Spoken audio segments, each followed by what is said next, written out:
UFC London is coming up next weekend, and guys, this card is absolutely fantastic. We're going to be breaking down the entire thing for you today with timestamps if you'd like to skip to any part of the video. Hello everybody, and welcome back to another video. If you are new here, my name is Kyle. I am your guy with many YouTube channels. We're going to be breaking down these fights as much as we possibly can, talking about each fighter, taking a look at betting odds, and there is only one fight so far that I do not have betting odds for you so far. Regardless, I'm a fight fan who likes to bet. I watch every card, been a fan for a decade, and here I am breaking down the fights, and hopefully you enjoy what I had to say, and then comment down below what you think about all of the fights. Thank you so much for being here, guys. One final note, I'm still recovering from being sick, so apologies for my congestion, my deep breathing, but let's get into the fights for today. And like I said, guys, this card is really strong. Starting off the first fight, we have Guram Kutateladze taking on Fernandes.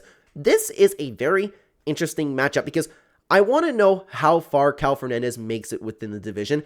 Still a little bit unsure on exactly where he falls. Regardless, Guram Kutateladze, everybody was hyped up on this guy being the next champion, the next big thing, and of course, he ended up running into a couple losses with Damir Ismagulov and Elvis Brenner, but those losses have aged very well. He recently bounced back with a nice win against Jordan Vucenic, who is also on this card. Guram Kutateladze is a phenomenal striker with great takedown defense in order to keep things on the feet. If someone gets him down, though, he does a good job of breaking their posture and defending against anything that they're doing. He is still a very well-rounded fighter, but he's definitely a striker first. That is his strong suit. He's taken on Fernandes, who is a guy that I've personally been watching in the LFA. Finally broke into the UFC, which I was very excited to see. Unfortunately, didn't get the decision against Mark Dicossi, and then recently had a very good performance against Muhammad Yahya. He is a striker with good movement, he has good leg kicks, and he is decently creative on the feet. He does have a ground game, but like Guram Kutateladze, he does prefer to stand up and have a more technical striking match. Now, when these two are going against each other, I would imagine, like, again, both guys are fairly well-rounded. They're capable of fighting on the ground, but both guys are definitely strikers first. And when these two strike, I would imagine that Guram Kutateladze will just flat out be a better striker than Fernandes. I'm excited for the future of Fernandes, and I'm excited to see where he actually fits in the division. He certainly is capable of winning the fight, but I do think the Georgian Viking will just be better technically. Like Fernandes, he might have a little bit better movement, but I don't think that he's going to outstrike Guram, and I would imagine that Guram is just going to kind of coast his way to decision. So my pick is going to be Guram Kutateladze for the first fight, and OddsJam does not have, at the time recording this video, which is earlier in the week before you're seeing it, there are no odds up for it right now, but every other fight I do believe we have odds for. So let's continue on to the next fight. All right, guys, let's continue on over to the next fight. We have Jai Herbert taking on Chris Padilla. I feel like it's been a little while since we've seen both these guys. When was their last fight? 5 months ago for Chris Padilla and 6 months ago for Jai Herbert. I thought it was a little bit more than that. Regardless, guys, I'm excited for this fight too. Like I said, this whole card is very strong. We have Jai Herbert, who's a technical striker with pretty fast shots, good movement. He does a really good job when he's at range. Jai Herbert, he has had a little bit of a rocky go recently, but I will say, take a look at his record. It is nothing but phenomenal opponents with arguably like maybe one. We have Ilia Topuria, Kyle Nelson, Ludovic Klein, Faraz Ziem, and then he finally got Rolando Bedoya, which isn't like a layup or anything. It's just like, finally, the dude like got a little bit of a break, okay? So he is better than his record shows right now. Chris Padilla, on the other hand, he is a well-rounded fighter who pretty much likes to just pressure forward, drag people to the ground, but he is capable of striking as well. So this is going to be primarily a striker versus grappler matchup. In the division, I am worried about Jai Herbert being almost 37 years old. It's difficult to keep up with the lighter weight classes over here, but technically, I could kind of see this fight going either way, and I would imagine, like, it depends if Jai Herbert can defend the takedowns of Chris Padilla, because Jai Herbert's the better striker, Chris Padilla is going to be the better grappler. The reason that I'm going to go with Jai Herbert is because he has much more experience against way better competition than Chris Padilla, and that's not to say Chris Padilla is a bad fighter or anything. I'm just saying, like, Jai Herbert has taken on guys way more dangerous, way more experienced, and way better than Chris Padilla, okay? Chris Padilla, he's 15-6. He's been on a nice win streak, but the win streak, unfortunately, it's nothing to really write home about. When he broke into the UFC, he got the win over James Lyontop, which isn't exactly the best-looking win, and then he got a win over Rong Zhu, which aged very well. So he got, like, but the problem is, even with this Rong Zhu fight, like, he was losing pretty bad the entire time. Like, he got the win, but he was losing bad the entire time, and I don't think that he would have had to come back and win. He landed one elbow that blew up his eye, and then the fight got called. Like, he lucked out. So he got the win, and but he wasn't looking good in that fight. You know, he's on a win streak. He just wasn't looking good. You know, like, for that, I got to go with Jai Herbert, man. I got to go with Jai Herbert. Like, I know that there's a little bit of danger with the groundwork over there, but, and you can't count out Chris Padilla. He's a capable fighter, but I like the experience. I like the higher level that Jai Herbert's been fighting against. So, Jai Herbert is going to be the pick. Let's take a look at Odds Jam over here to see what the odds are at, and they are pretty well dead even over here. Guys, I really like those odds for Jai Herbert. That's definitely a bet that I am going to consider placing. Not bad, not bad. I do worry about Jai Herbert and his age right now, but, like, he's still looking good. Like, he hasn't shown any signs of aging yet. Just that date is coming, but my pick is going to be Jai Herbert. All right, guys, let's continue on over to the next fight. Another banger. We have Loughran Kavanagh taking on Felipe dos Santos. Loughran Kavanagh, well-rounded fighter, excels in kickboxing, he has good power on the feet, and does a good job finding openings with his shots. He's just a very, very good striker in general. He finally broke into the UFC and got a nice decision win, but that is pretty well to the extent that we've known from him so far. He's never taken on anybody to the level of Felipe dos Santos. Felipe dos Santos, 24 years old, a always improving fighter. I love watching this guy. He's well-rounded. He's a dangerous, tough fighter. He will throw everything and everything to get his opponents out of there. On the ground, he is equally as dangerous, but the problem is, like those shoot box guys, he is a very hittable fighter. He takes shots. He's pretty durable, but he unfortunately is pretty hittable. You kind of think of him like a, not to quite to the level, obviously, but kind of like a Charles Oliveira style. Like those shootbox guys are pretty hittable and pretty dangerous at the same time. Now, Felipe dos Santos, he is riding a little bit of a skid right now. And I say skid because this Victor Altamirano fight was absolutely a robbery. I believe him to be on a 3-fight skid. But take a look at the competition. Manel Cap, Victor Altamirano, which is a very underrated opponent in my opinion. I know a lot of people might disagree on that, but I think he's a very good and capable fighter. And Andre Lima, who is also a very, very good prospect. And even then, like, this was a very competitive fight as well. Guys, I am all over Felipe dos Santos in this fight. This is a bet that I am considering placing myself, depending on the odds. I have not looked at them yet. I know a little bit unpopular, but I do it card by card personally, and I'm recording this before the previous card that just happened, that you're at the time you're watching this video. So Felipe dos Santos, I think he's more well-rounded. I think he's more experienced against great competition. I think that he's always improving. He's young. He's looking good. Loughran Kavanagh has not faced anybody like Felipe dos Santos, and I believe Felipe dos Santos is going to get the win in this fight. Let's take a look at Odds Jam over here, and Felipe dos Santos is the underdog. I'm not exactly shocked that he's the underdog, but I am surprised that it's this much, to be honest with you. Like, I'd be thinking, like, I don't know, actually, like, closer to a pick'em, to be honest with you. So, this is absolutely a bet that I will consider placing myself. Let's see what we have, an over 2.5, under 2.5 round line right now. Average odds at minus 238. I don't like that personally. Felipe dos Santos is dangerous, and he's also hittable, so we could see a finish on either way over there, but I like Felipe dos Santos a lot in this matchup personally. All right, guys, let's continue on over to the next fight. We have the return of Caolan Loughran taking on Nathan Fletcher. I feel like it's been a little while since we've seen the Don as well, too. 6 months ago. What's wrong with me? We're talking about 6 months and forgetting all these guys, okay? Anyways, Caolan Loughran is a wide stance striker with little footwork, but decent accuracy, good power, and wrestling. He can adjust his game in the middle of the fight and focus on his takedowns if he needs to. He does a good job if that's ends up being the case where he needs to actually perform in a fight like that. The only thing that I really don't like about Caolan Loughran is in the octagon, his skills are not good enough to be as cocky as he is. He leaves his chin through the roof trying to be like Conor McGregor. Like, you know, and Conor like kind of did that, but like he doesn't move well enough and his skills aren't there to start, like, you know, something like that. I'm not too high on Caolan Loughran right now, to be honest with you. And I like, even his last fight, like, it was a slowish striking match against Jake Hadley. And Jake Hadley's an okay fighter, but, like, I don't know, man. I think that a lot of people have overrated him coming to the UFC. I'm not saying that anybody was saying he was going to be a champion or anything. I'm not really high on the Caolan Loughran. Nathan Fletcher, on the other hand, I'm excited to see him perform because we've seen him have one fight in the UFC so far, and he ended up getting a submission in the second round. He looked good. Like, it was his UFC debut. Tough fight on both ends. It was all competitive on the ground. And grit was shown. Like, he had a really good performance coming to the UFC. And honestly, I'm going to lean towards Nathan Fletcher for that reason. Did I describe him? No, I didn't. I didn't talk about Nathan Fletcher, did I? I'm very sorry if I'm repeating myself right now, guys, but Nathan Fletcher's a well-rounded fighter. He does a good job pressuring his opponents. He's good on the feet and on the ground, but he doesn't exactly shine anywhere. I'm very sorry if I ended up repeating myself there. But I like what I've seen from Nathan Fletcher in his UFC debut. This is a very, very low confidence pick of mine. but I am going to pick Nathan Fletcher to get the win. It's somebody who I've liked. I'm like, okay, this dude had some potential. He showed a lot of grit in his UFC debut from Caolan Loughran, who every time that I see him, I think a little bit less than him. Don't get me wrong. Like, I know I've been a little bit down on Caolan Loughran right now. I don't hate the guy or anything. It's just, I'm going to pick Nathan Fletcher. Low confidence pick, but I am going to pick him. Let's see what odds Jim has over here. The average odds have Nathan Fletcher at a minus 166 favorite. I get that. I think that's fair. And I think that the hype on, again, like, there's not a ton of hype on Caolan Loughran, but people were talking about him when he first busted on the scene, probably because of the Irish prospect coming in. But regardless, I am going to be picking Nathan Fletcher. All right, guys, let's continue on over to the next fight. We have Marcin Tybura taking on McCarkin.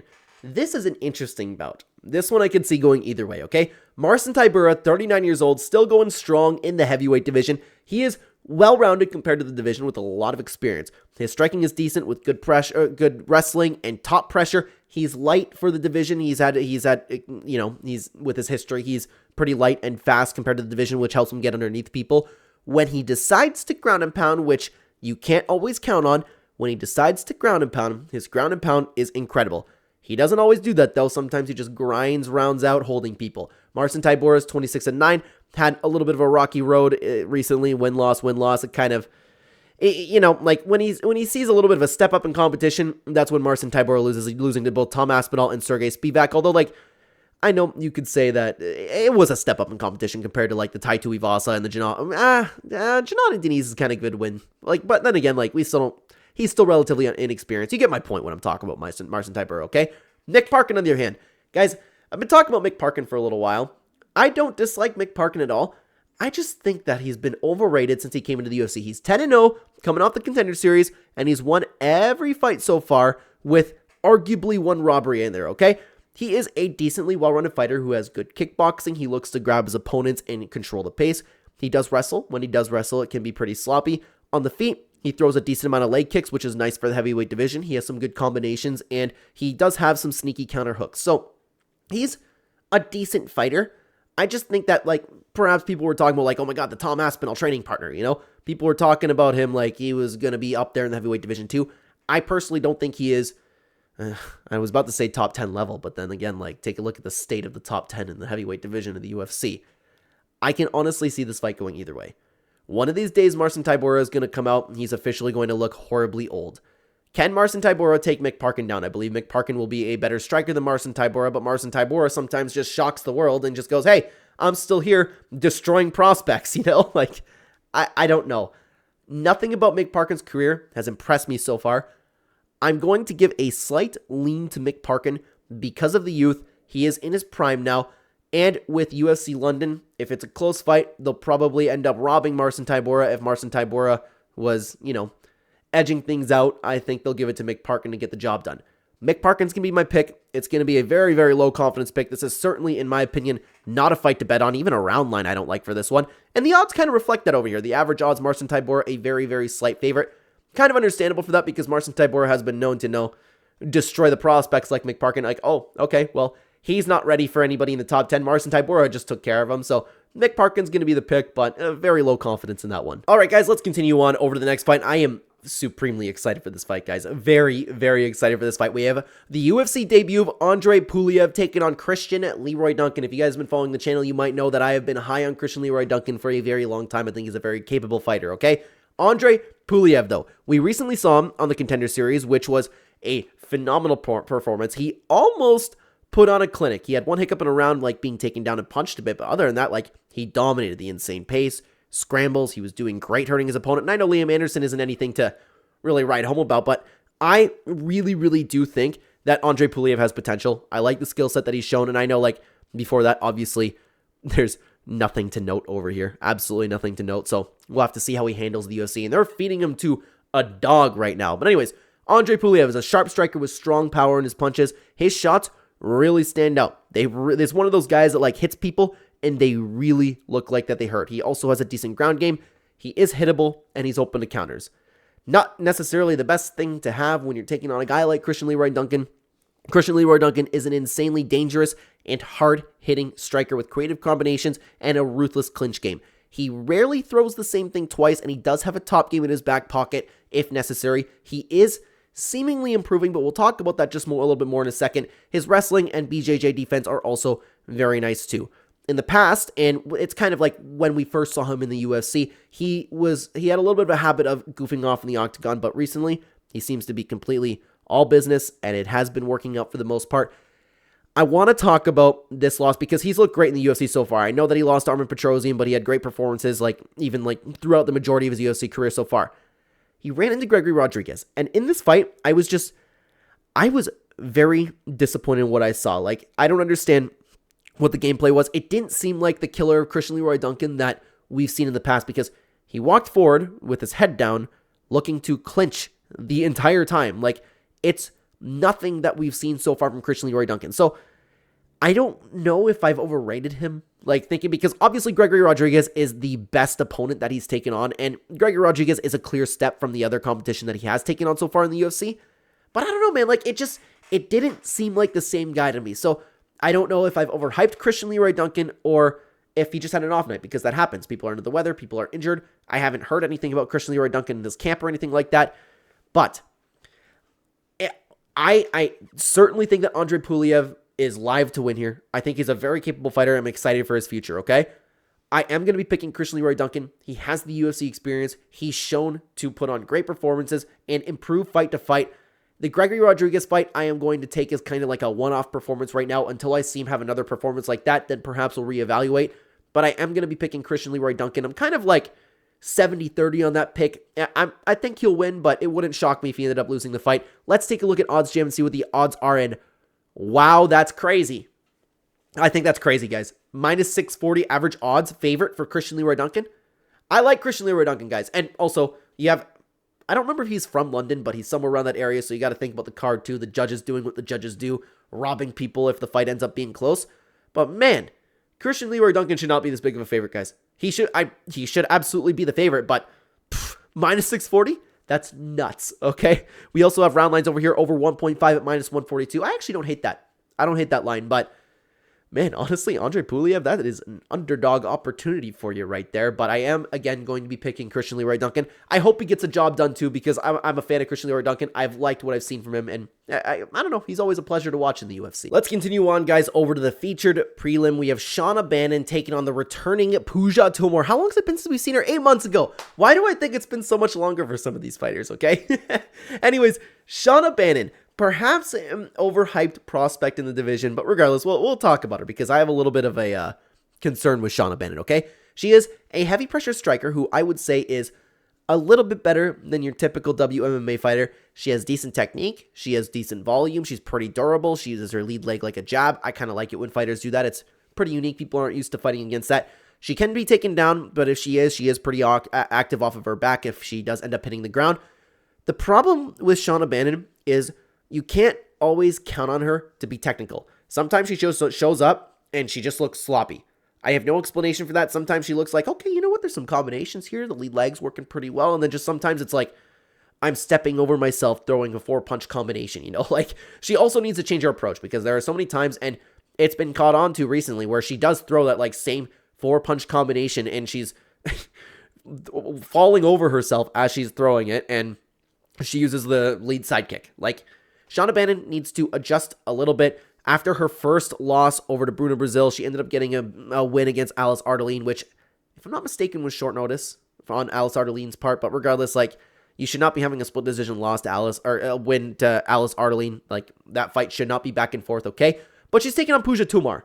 Pooja Tomor, another Indian fighter who was very hyped up. The UFC is very much looking for Indian prospects, okay? And we'll talk about this now. There is absolutely nothing to take a look at in her career before the UFC. She entered the UFC and had an absolute robbery win. Okay? So, I'm not feeling too good about Pooja Tomor at this moment. She is a pure striker who when aggressive, she throws with killer intent, but you can't always, kind of like we were talking about Shauna Bannon, you can't always count on her to do that. She likes to throw side kicks too. Other than that, there is, really nothing a ton to note. Her grappling does absolutely need work. Sometimes when she is also losing big time, and I hate it when fighters do this, she'll scream and she'll taunt instead of actually sitting down and thinking, hey, I need to adjust my game plan over here. I was completely unimpressed seeing Pooja Tomor's UFC debut. I mean, like, both girls can show up, look sloppy, and then get wild, and then it could be like a free-for-all. I'm going to count on Sean Brady to show up and look more technical than Puja Tomor. Very low confidence pick. Also, you got to worry about this too. The UFC is desperate for some Indian prospects. They want somebody from India to represent. Puja Tomor absolutely can fit the bill over there. And look out for a robbery in this one if you're thinking about putting your money down, okay? Look out for a robbery in this one because they want Puja Tomor to get the win. They don't care about Sean Brady. They want Puja Tomor to win. But I am going to pick Sean Brady on the idea that she'll show up looking more technical and not having one of those, hey, I'm going to throw punches and fall over my own feet type performance, okay? Sean Brady is going to be the pick, a very low confidence pick, and the odds are saying that Sean Brady right now is the minus 185 average odds favorite.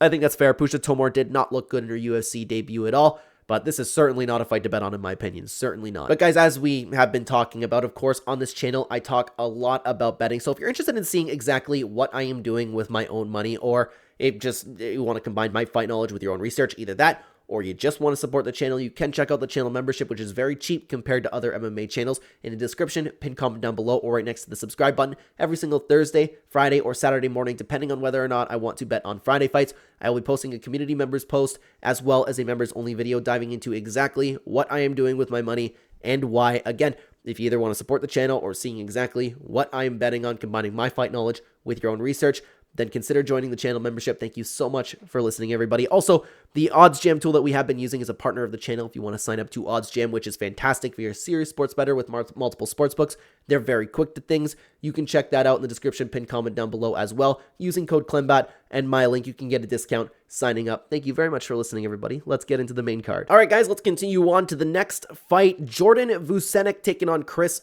Duncan. Jordan Vucenic made his UFC debut, looked really good on short notice, by the way, against Guram Kutateladze, and that's a very, very tough opponent to come into your UFC debut with no experience fighting anybody like Guram Kutateladze, looking as good as he did. It was a very, very close fight. A complete skill set was shown on Jordan Vucenic's side. He is a well-rounded fighter with good cardio and good heart. He is primarily a striker. His hands are really nice, and he has really good snappy kicks. The dude seemingly can do it all, and he seems to be UFC caliber, especially after that performance that he just had against Guram Kutateladze. He's taken on the problem, Chris Duncan, who is a powerful striker with huge heart, and he always uses that heart and pushes to get his wins. He's pretty accurate. He has no problems throwing himself into a firefight, and other than that, his grappling is just okay. He's 12-2, coming in, not coming into the UFC, but after experiencing a UFC loss against Manuel Torres, he bounced back and got another win over Blachowicz, and he was a little bit of a step behind this fight, but he ended up getting a guillotine, which was okay. Like, Chris Duncan, you can never count him out of a fight, especially with the heart that he has, and he's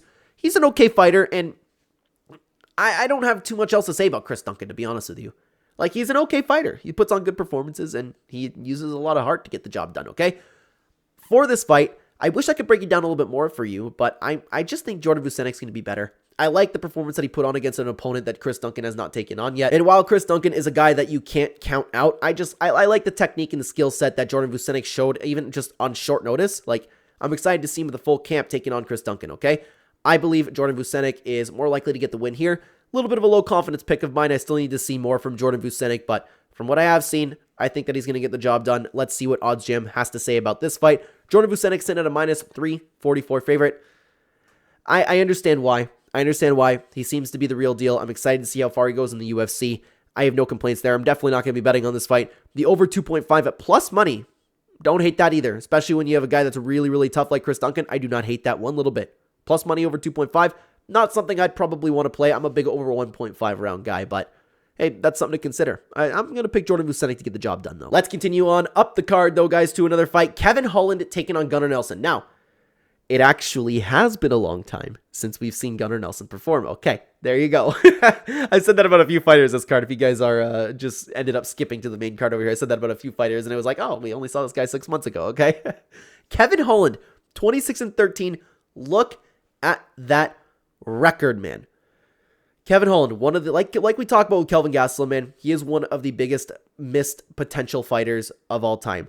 Incredible striker who does his best work when at length. He has really, really snappy shots. His confidence is good. He has good power. Well, I mean, like, can we really say good confidence now? Because you know what? We'll talk about it in just a second, okay? On the ground, he has pretty good scrambles, and his BJJ typically has been improving. The issue at this point, and we talk about this every single time with Kevin Holland, is we never know what Kevin Holland is going to show up now. Sometimes he shows up not caring, treating the fight like a sparring match, and when he's on, he is a very, very dangerous fighter. He only has one win in his last 5, and he has not looked good in really any of them. Like, even this fight was quick. But the problem with Kevin Holland in his recent performances is, like, when he came onto the scene, he looked like he was so supremely confident. He fought that way, and he did such a great job.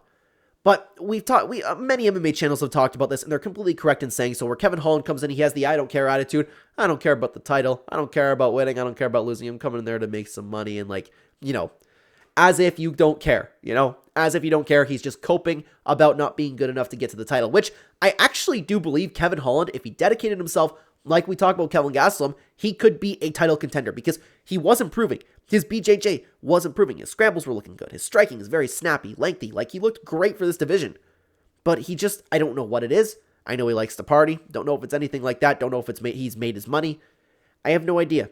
Kevin Holland shows up, and because he's not good enough right now to be with the elite fighters, he pretends like he doesn't care, and that's his way of coping with losing, and he just ends up having worse performances. I made the stupid mistake where I went against every own judgment that I had.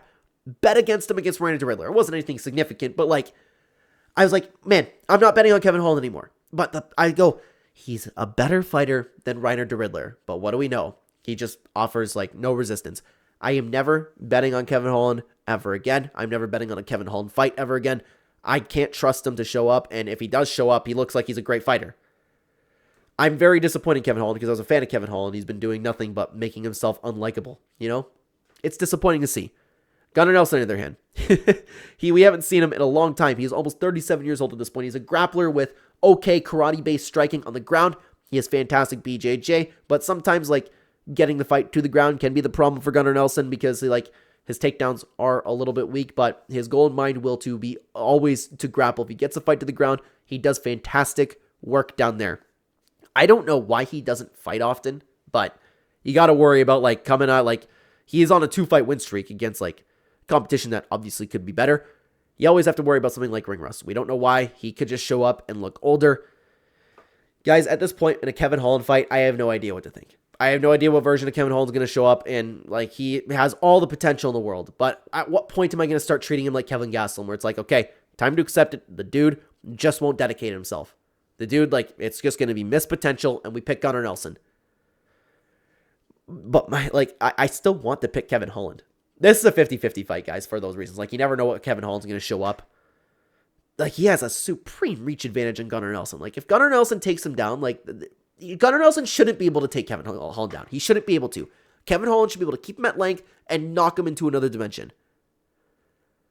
I don't know, man. I don't know. I'm going to pick Gunnar Nelson. I can't trust Kevin Holland. He just, and especially everything that we've seen with his recent interviews, like the Jackson podcast, where it's like, I don't give a fuck about the belt, you know, stuff like that. Like, he's coping. He's coping, and it's obviously affecting him.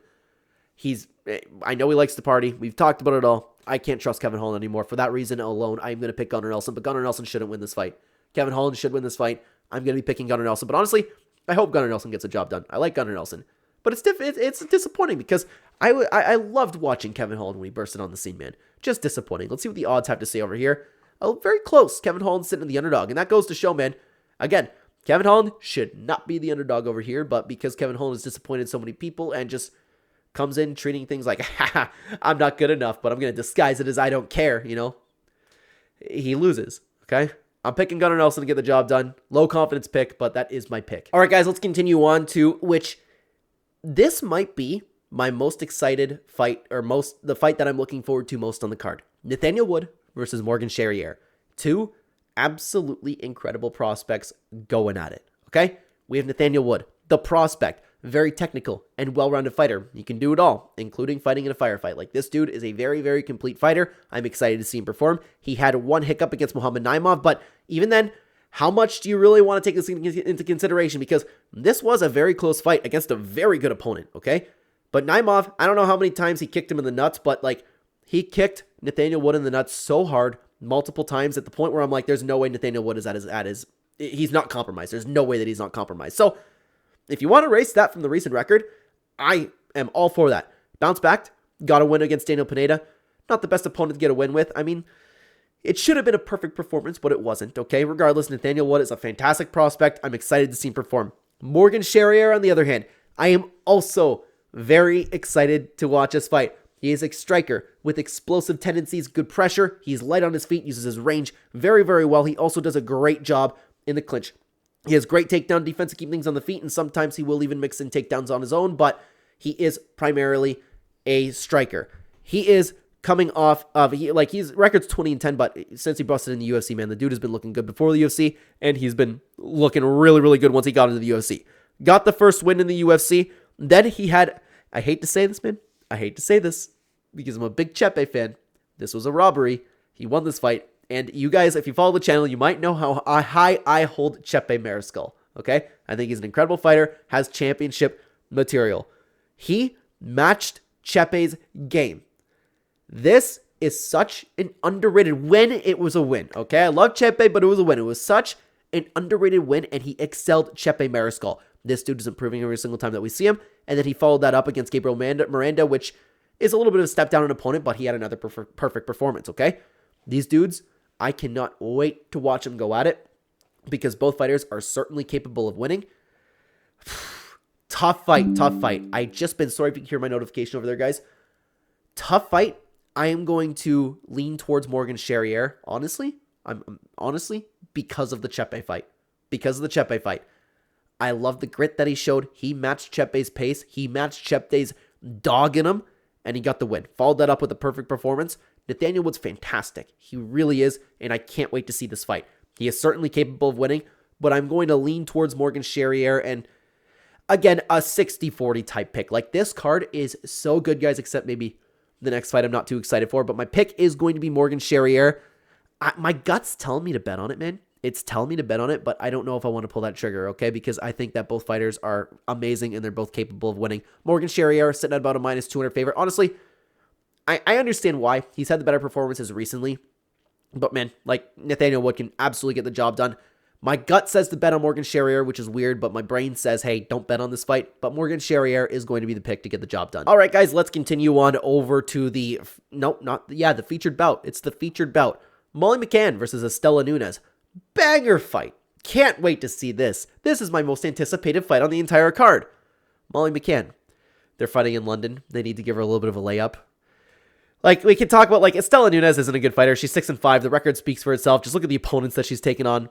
Is there anything really worth mentioning? Like, maybe Yasmin Yurgui, maybe. But she's a kickboxer, fast strikes, decent power for the division. When she's on the offensive, she thrives a little bit, but, like, her opponents have to almost let her do her thing, okay? Other than that, she does have a hole in her grappling game. Molly McCann, on the other hand.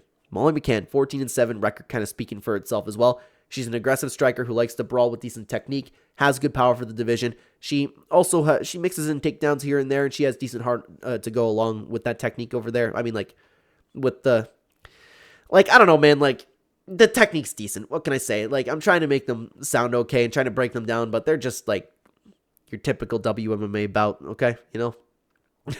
Molly McCann, she's moving down, and she, like, did move down to the strawweight division. She looked good against Diane Belbita. We're like, okay, Molly McCann. Okay, perhaps there's something here. But then she went on and got absolutely dummied by Bruna Brazil. Like, 10-8 in the first, and, like, she looked horrible. And Bruna Brazil, like, I've overrated her, Bruna Brazil. But, man, like, I don't know what to say. I'm not necessarily excited for this fight.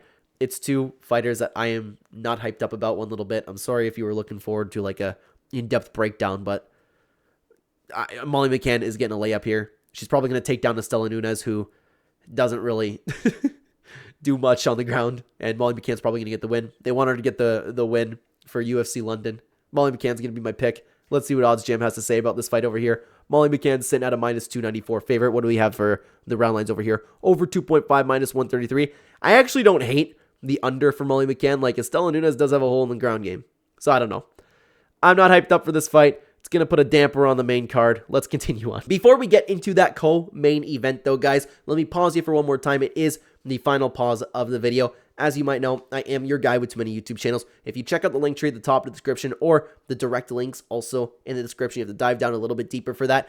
I do have 3 other channels for you to take a look at. One being Clenema, where we do movie reviews, show reviews, anything movie related, fiction related, or anime show reviews. We have the Clenday Channel, where we dive into anything that's kind of trending, commentary style channel, random tier lists, things like that. And we also have the Clen Channel, which is Fortnite and gaming related if you're interested in any of those content. Everything besides the movie channel we upload daily on, so if you enjoy the content that I put out over here, consider checking out another channel. Thank you so much for listening, guys. Let's get into the co-main event. Let's continue on, guys, with the co-main event. Jan Blachowicz taking on Carlos Ulberg. I'm a big Jan Blachowicz fan over here, and I'm excited to see Jan Blachowicz back again, but the problem is, he's 42 years old, man. I don't think he has the Glover Teixeira in him. I don't think that he can perform at 42 years old, but he has taken about 2 years off after the Alex Pereira split decision loss. I know it was a split decision, but I thought the proper decision was for Alex Pereira to get the W right there. Regardless, Jan Blachowicz is a well-rounded fighter, but primarily a kickboxer with excellent technique anywhere. When it comes to a kickboxing match, the dude can pretty well do it all. From timing to leg kicks to boxing, he is a very, very complete fighter in the stand-up game. Unfortunately, Jan Blachowicz is past his prime now. Like I mentioned, he's 42 years old, coming off of quite the layoff, so this is going to be a task for him. He's fighting Carlos Ulberg, who has had quite the UFC run so far, looking good. It seemed like relatively short as well. He's a striker with massive power and technique. He also performs well within calculated chaos that he creates. He creates chaos in the fight, but still remains technical, really doing a good job slamming his opponents in there. Here's the thing with this fight, okay? Carlos Ulberg has never taken on a guy like Jan Blachowicz. He's looked great in the UFC so far. He's steamrolled pretty well everybody. I know the Volkan Ozdemir fight went to a decision, but it was nice to see him actually go to a decision for once. Jan Blachowicz, if this was a prime Jan Blachowicz, I'd be talking about this fight a lot differently, and I think it'd be a lot closer.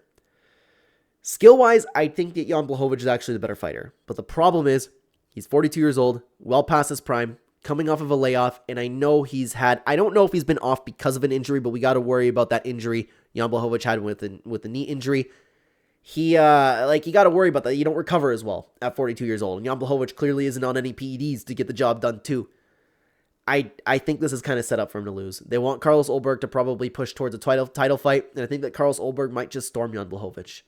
Jan Blachowicz certainly has the timing and the power to catch Carlos Ulberg, but I don't think it's going to happen. I think we're going to see another Carlos Ulberg storm forward, get the W, and we are going to see Jan Blachowicz go out not so great. In saying that, Jan Blachowicz is one of my favorite fighters. I really, really, really hope he gets the job done. He's capable again, but you'll have to catch Carlos Ulberg, in my opinion, and I just don't think that's going to happen. Sorry if my camera just lagged a little bit there. Sorry about that, guys. Let's take a look at the odds. I would imagine Carlos Ulberg, yep, Carlos Ulberg is sitting at an okay favorite over here at minus 232. You can see over 2.52, over and under. Interesting over there.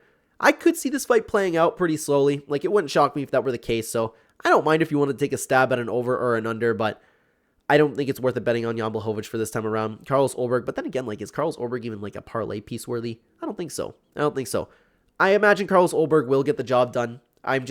Maybe I'm coping. Jan Blachowicz, I really want him to get to clip Carlos Ulberg, which he could. He could, especially with Carlos Ulberg rushing in forward like he sometimes does. I hope he wins, but Carlos Ulberg's probably going to win this fight. My pick is going to be Carlos Ulberg. Now, guys, let's move on over to the main event. We have Leon Rocky Edwards returning after that, that great performance against Belal Muhammad, taking on Sean Brady. Leon Edwards, he is, after his 9 fights in a row, how much did he end up going? Was it 11 or something like that? I don't recall. He has had a fantastic run in the UFC, looking great in so many fights, and I know, like, the Kamaru Usman fights were a little bit washy, but he still had good performances. He had the pitiful performance against Colby Covington and the beyond pitiful performance against Belal Muhammad. He was blaming on this at being like it's 5 a.m. Leon Edwards hasn't looked good in his past couple fights, but he is certainly a very capable fighter. He is an incredibly well-rounded, patient fighter who is pretty complete in pretty well all aspects of MMA. The only thing that he doesn't really do is brawl. He'll stay on the outside, he'll work his own game, and he'll probably be more technical than the vast majority of his opponents. He's taking on Sean Brady, who I've officially had a complete 180 about, because I was high on Sean Brady. I liked him coming to the UFC, and then of course he ended up having the Belal Muhammad performance, and I'm like, okay, you got knocked out by Belal Muhammad. You got TKO'd by Belal Muhammad. It seems to have been a one-off performance for Sean Brady, and I know Belal Muhammad's a champion, and I know everybody underrated him, and I know Belal Muhammad went on to really prove himself to be a fantastic fighter and a fantastic champion. I still don't really love the look of getting TKO'd by Belal Muhammad, though. okay? Regardless, he bounced back, looked great against Kelvin Gastelum, and looked phenomenal against Gilbert Burns. The quality of opponents could be better, but I think that Sean Brady just, like, he might be the real deal. I believe he is improving every single time that we see him. He still can be chinned. He's shown that tendency too. Like, the chinning is absolutely there, but he's improving. I'm not saying that he's chinning. I'm saying that, like, he's displayed the ability to be clipped, okay? He is an incredibly strong grappler. He will want to dominate you by getting to the ground and just completely working you. He is 5-round, insane cardio with pressure, and improving striking with solid leg kicks as well. I really like the development we've seen from Sean Brady in this fight. This is a really tough fight to pick, guys. Really, really tough fight to pick. Because I know, like, in the opponents and the training partners of Sean Brady are really describing him like, man, this dude is strong. Leon Edwards is just exiting his prime. And Leon Edwards is a phenomenal fighter. If this was Leon Edwards before the Colby fight and Leon Edwards before the Bilal Muhammad fight, I would say Leon Edwards is probably better than Sean Brady. But you got to worry about, like, is Leon Edwards taking a step down? I don't know. Because, like, he didn't do anything against Colby Covington, and he didn't do anything against Bilal Muhammad. Sean Brady is going to come in with the same kind of game plan as Bilal Muhammad. Like, and we know that Leon Edwards can wrestle. Leon Edwards can reverse Sean Brady. But is Sean Brady just going to be that strong?